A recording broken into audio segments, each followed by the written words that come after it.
Hello students, we are again welcoming all of you in our today's lectures. In our previous lecture we discussed regarding the chapter number 2, measurement and units. In that we deal with the dimension analysis and we also discuss about the applications of the dimension analysis. Today we are going to start our new chapter, that is the chapter number 3, motion in a straight line.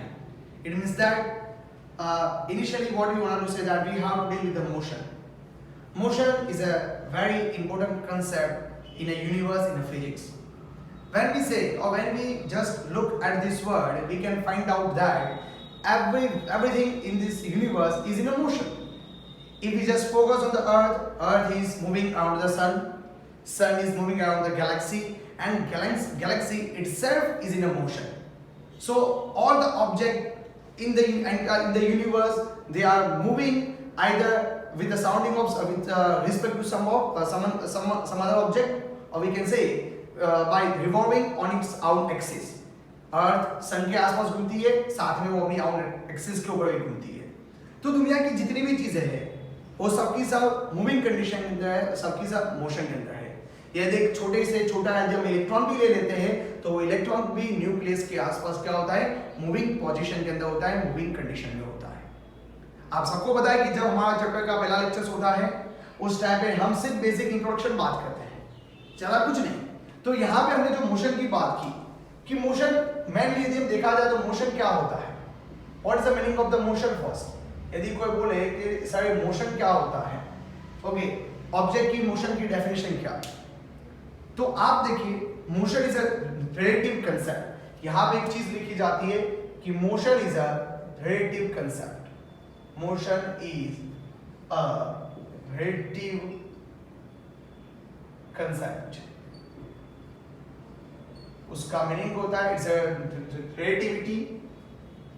एक object किसी और object की compare में with respect to that moving condition में हो भी सकता है, तो दूसरे की कंपैरिजन में नहीं भी हो सकता. इस दुनिया के अंदर मोशन के लिए सबसे अच्छी यदि बात की हो, सबसे डिटेल में यदि बात की हो, वो थे doctor Albert Einstein. Albert Einstein ने मोशन के लिए जो बात की, उन्होंने डिटेल बताया. फ्यूचर में जाने वाले मशीन जो उन्होंने बताए वो इसी कंसेप्ट के ऊपर से बनाए गए हैं. उसको जनरल थ्योरी बोला जाता है एंड द रिलेटिविटी थ्योरी बोली जाती है, जो आप यदि आगे जाके फिजिक्स में अपना फ्यूचर बनाते हो तो आपको वो सीखने को मिलेगा.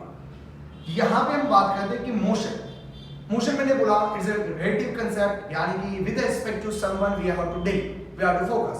हम इसका एक एग्जांपल लेते हैं. आप मान लो कि बस में अपने दोस्त के साथ जा रहे हो या गाड़ी में अपने दोस्त के साथ जा रहे हो. आपका दोस्त पास में बैठा हुआ है, आप गाड़ी चलाते हो. क्या बस की दो सीट के ऊपर आप और आपका दोस्त दोनों, आप और आपके दोस्त दोनों बैठे हुए हैं.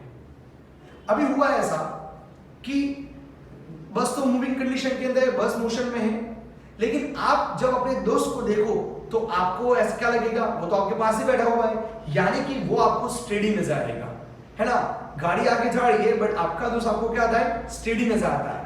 बट यदि कोई बस के बाहर, मान लो हाईवे के ऊपर या बस स्टैंड के ऊपर कोई खड़ा हुआ है, तो वो यदि आप दोनों को बस में जाते हुए दिखता है तो क्या बोलता है, नहीं भाई दोनों के दोनों क्या थे, मूविंग कंडीशन में थे. तो यहाँ पे आप जो बस स्टेशन के ऊपर खड़ा हुआ था उस लड़के के कंपेयर में आप मूविंग में हो, बट आप दोनों एक दूसरे के कंपेयर में क्या हो, स्टेडी हो. तो यहाँ पे इसकी जो डेफिनेशन आती है वो क्या आती है कि मोशन की डेफिनेशन क्या आती है. It's a definition when a object, और we can say when any object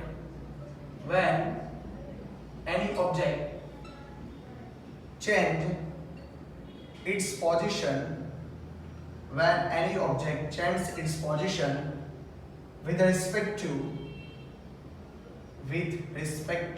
another object, with respect to another object, the body, we say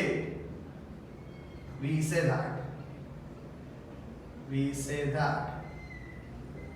object is in motion. यानी कि यदि एक ऑब्जेक्ट ने अपनी position with respect to someone यदि change किए तो वो उसके साथ क्या बोला जाता है, मूविंग कंडीशन में, वो मोशन में ऐसा बोला जाता है. तो ये मोशन की अपनी पहली बेसिक डेफिनेशन हुई and this is very much important. This is very much important, आपको याद रखना है. यानी कि मोशन के लिए with respect to some other object में होना चाहिए। आज अभी मेरा वीडियो देखते हो, आप एक स्टडी जगह पे हो, बट आप मुझे देख सकते हो कि मेरी पोजीशन लगातार आपके कंपेयर में चेंज हो रही है, यानी कि मैं मोशन में हूँ। सोचिए यदि क्या होता कि आप भी अपना मोबाइल लेके मेरे साथ ऐसे ऐसे मूविंग कंडीशन में आते, तो यदि हम दोनों होते तो हम लोग क्या हो जाते, स्टेडी नजर आते एक दूसरे को। हालांकि भले ही हम दोनों मोशन में हो, लेकिन स्टेडी नजर आ सकते थे। तो ये वही एग्जांपल हुआ कि बस में आपके पास आपका दोस्त बैठा हुआ है, आपने जब कभी भी उसको देखा वो आपको स्टेडी ही नजर आता है।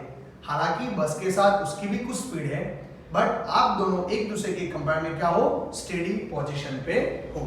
तो उसके बाद हम थोड़ा सा आगे जाते हैं, यानी हम यहाँ पे बात करते हैं टाइप्स ऑफ मोशन। हम यहाँ पे क्या बात करते हैं, टाइप्स ऑफ मोशन। कि मोशन मेनली कितने किस्म की होती है, कितने टाइप की होती है। तो आपके सिलेबस में, यानी कि पूरे 11th और 12th साइंस दोनों को कंबाइन लेके यहाँ पे बात करता हूँ। पहली जो मोशन होती है that is called the linear motion. उसको क्या बोला जाता है, लीनियर मोशन बोला जाता है। कई बुक के अंदर उसको रेक्टिलिनियर मोशन भी बोला गया हुआ है। It's a rectilinear motion, it's a rectilinear motion. दूसरी जो मोशन होती है, तो रेक्टिलिनियर मोशंस क्या होता है, लीनियर मोशन क्या होता है, जैसे कि मैं यहाँ पे क्या, that is called the linear motion.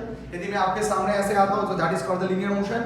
तो यदि कोई चीज स्ट्रेट लाइन के अंदर मूवमेंट करती है उसको क्या बोला जाता है, लीनियर मोशन बोला जाता है। यदि एक प्लेन ऐसे सीधा ऊपर गया that is also the linear motion. यदि मान लो कि कोई ऑब्जेक्ट सीधा नीचे आता है that is also called the linear motion. तो दूसरा होता है, उसके बाद होता है second is a rotational motion. Second is what, rotational motion. तो एक होता है लीनियर मोशन, दूसरा होता है रोटेशनल मोशन। तो रोटेशनल मोशन के अंदर क्या होता है, ऑब्जेक्ट किसी एक ऑब्जेक्ट के आसपास इन बिन घूमता जाता है, रोटेट होता है, that is called rotational motion. यानी कि एग्जांपल, न्यूक्लियस के आसपास इलेक्ट्रॉन घूमता है, सन के आसपास अर्थ घूमती है। तो ये जितनी भी मोशन है उसको क्या बोला जाता है, रोटेशनल मोशन बोला जाता है। यदि आप दरवाजा खोलते हो, है ना, तो आप दरवाजा जो ऐसे खोलते हो that is also called the rotational motion. ठीक है। तो उसके बाद थर्ड वन, तो एक लीनियर, सेकंड इज रोटेशनल। यदि हम थर्ड टाइप की बात करते हैं that is called the oscillatory motion और द वाइब्रेशन मोशन। उसको क्या बोला गया है, वाइब्रेशनल, और we can say in other word oscillatory motion. Oscillatory motion का मीनिंग क्या होता है और वाइब्रेशन मोशन का मीनिंग क्या होता है। जैसे कि पेंडुलम यहाँ पे ना, see this is called the vibrations, it is called the vibratory motions, oscillatory motion. मान लो कि एक स्प्रिंग होती है तो स्प्रिंग ऐसा ऐसे वाइब्रेट होती है, सो वो जो मोशन होती है that is called the vibrational motion और द ऑसिलेटरी मोशन। तो यहाँ पे हमने पहले पढ़ा कि मोशन क्या होता है, यहाँ पे मैंने आपको टाइप्स ऑफ मोशन बता दिया। हमारा हालांकि जो चैप्टर है वो चैप्टर जाने वाला है लीनियर मोशन के ऊपर, है ना। इस चैप्टर में हम क्या पढ़ने वाले, इन अ स्ट्रेट लाइन, यानी कि लीनियर मोशन। सो यहाँ पे लीनियर मोशन के भी अलग अलग टाइप्स हैं। Let me say that types of linear motion. इसी में इंट्रोडक्शन है आप सबके लिए, आपको बेसिक पता चले टाइप्स ऑफ लीनियर मोशन। उसमें 3 केसेस बताए जाते हैं बच्चों को। सबसे पहला केस होता है that is called the one dimension motion, that is called the one dimension motion. इसमें क्या होता है कि कोई भी पार्टिकल होता है, कोई ऑब्जेक्ट होता है, तो वो with respect to time, with respect to another object, वो एक ही कोऑर्डिनेट को चेंज करता है। सपोज हम यहाँ पे बात करते हैं 3 एक्सिस लेते हैं। एक हम लेते हैं एक्स एक्सिस, दूसरे हम लेते हैं वाई एक्सिस, और जो जेड एक्सिस होती है ना वो आपके सामने होती है। आप मुझे यहाँ पे देखते हो, आपके सामने जो होता है दैट इज जेड एक्सिस। मान लो कि एक चिट्ठी है, मैंने यहाँ पे बताया this is x axis, okay, इसको हम एक्स एक्सिस मान लेते हैं। और एक चिट्ठी है जो सिर्फ एक्स में ही आगे बढ़ती है, हालांकि वो वाई में भी नहीं जाती और ना आपके सामने आती है तो जेड में भी नहीं आती। तो ऐसी मोशन को क्या बोला जाता है, वन डायमेंशन बोला जाता है। मान लीजिए कि वो एक चिट्ठी सिर्फ ऊपर ही जाती है, यानी कि वो वाई में ही जाती है, उसने इस साइड में कोई डिस्टेंस ट्रैवल नहीं किया, ना वो आपके सामने आई, तो that is called the one dimension. मान लो कि चिट्ठी आपके सामने ही आती है तो जेड में वन डायमेंशन है। तो वन डायमेंशन तीनों कोऑर्डिनेट में किसी भी जगह पे हो सकता था। इसको यदि हम सिंपली दिखाना चाहें तो हम ऐसे दिखा सकते हैं, this is position X and Y, okay. Initially मान लो कि एक चिट्ठी ले लेते हैं, आप कुछ भी ले लेंगे, इनिशियली इस पोजीशन पे था, पोजीशन नंबर 1, एंड वो यहां से मूविंग होते हुए यहां पे 2 नंबर पे पहुंच गया। ठीक है, तो यहां पे आप देख सकते हो कौन सा कोऑर्डिनेट चेंज हुआ है, x चेंज हुआ। सपोज यहां पे x1 था तो यहां पे x2 आ गए, लेकिन y में कोई बदलाव नहीं आया। तो ऐसी जो मोशन होती है that is called the one dimension motion. उसके बाद हम बात करते हैं यहाँ पे टू डायमेंशन। हम यहाँ पे बात करते हैं टू डायमेंशन मोशन। तो वन डायमेंशन में ओनली एक ही डायमेंशन में बदलाव होता था, आइदर एक्स, आइदर वाई और either Z. But in two dimension कोई भी दो डायमेंशन में बदलाव आ सकता है। जैसे कि हम यहाँ पे एग्जांपल लेते हैं एक बार फिर से, this is our axis and this is my x axis and y axis. यदि हम बात करते हैं कि इनिशियली एक पार्टिकल यहाँ पे है, एक पार्टिकल कहाँ पे, इस पोजीशन पे है, that is my position number 1। तो इसके मैं कोऑर्डिनेट दिखा दूं तो ये अपना x1 हो गया एंड ये अपना y1 हो गया। आफ्टर सम टाइम हमें पता चला कि वो यहाँ तक पहुंच चुका है इस पोजीशन पे, जहां पे मैं पोजीशन नंबर 2 बोलता हूं। तो ये अपना x2 हो गया and this is a y2। So we can easily notice that कि ऑब्जेक्ट ने क्या किया है, अपनी पोजीशन चेंज की है, लेकिन x में भी चेंज की, y में भी चेंज की। तो इसको क्या बोला जाता है, टू डायमेंशन बोला जाता है। Third is the three dimensions.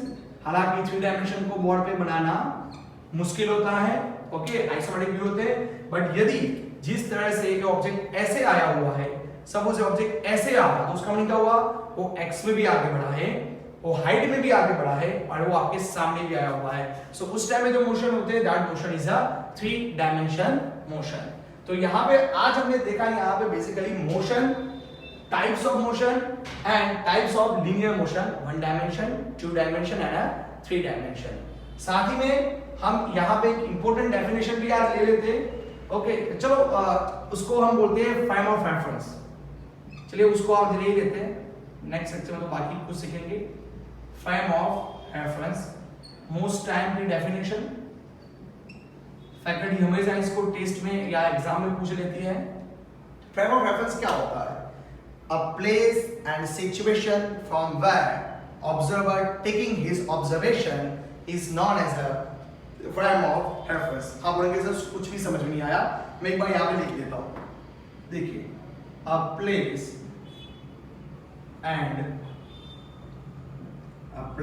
and a situation, a place and situation from where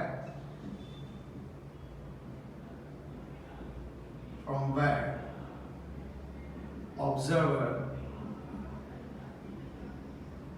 taking his observation is known as frame of reference, is known as frame of reference। यानी कि जब कोई motion होती है, जो ऑब्जर्वर उस motion को observe करता है, वो कौन सी सिचुएशन में कौन सी जगह से ऑब्जर्वेशन लेता है, उस सिचुएशन को, उस जगह को, उस प्लेस को फ्रेम ऑफ रेफरेंस बोला जाता है। एग्जाम्पल के तौर पे बात करते हैं, जब आप बस के अंदर थे, आपने देखा आपका जो दोस्त था वो हमेशा आपके पास ऐसे स्टडी कंडीशन में ही था, तो आपने ऑब्जर्वेशन कहाँ से लिया है, बस के अंदर से लिया है। तो वो चलती हुई बस आपके लिए क्या बनी, फ्रेम ऑफ रेफरेंस बनी।